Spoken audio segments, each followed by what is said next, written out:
วัดต่อสู่ผู้ชาติของประชาชนลาวบรรดาเผ่าผู้หักชาติกองทัพประชาชนลาวได้รับการสร้างตั้งขึ้นในวันที่20เดือนมังกรปี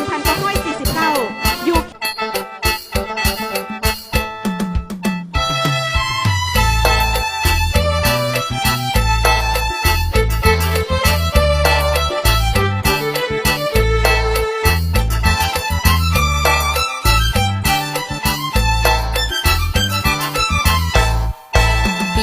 สองหน่วยตาสองแขนขาคนผู้เดียวลาวเวียดนามเพื่อนแพงความจะปืนนั้นอยู่เคียงกันเพื่อนอยู่เบื้องหน้าเฮาอยู่เบื้องนี้สองปืนผู้ลวงป้อมที่มันแนวรบเดียวกันสองปืนผู้ลวงป้อมที่มันแนวรบอันเดียวกันเสียงปืนเพื่อนดังพร้อมๆกันกับพ้องพวกเขา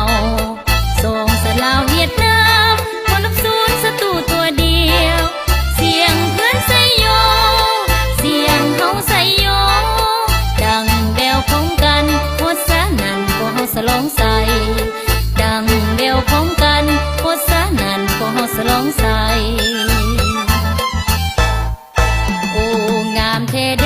สายใจลาวเวียดนามดังดวงจำปาและบัวหลวงของบ้านซื้อ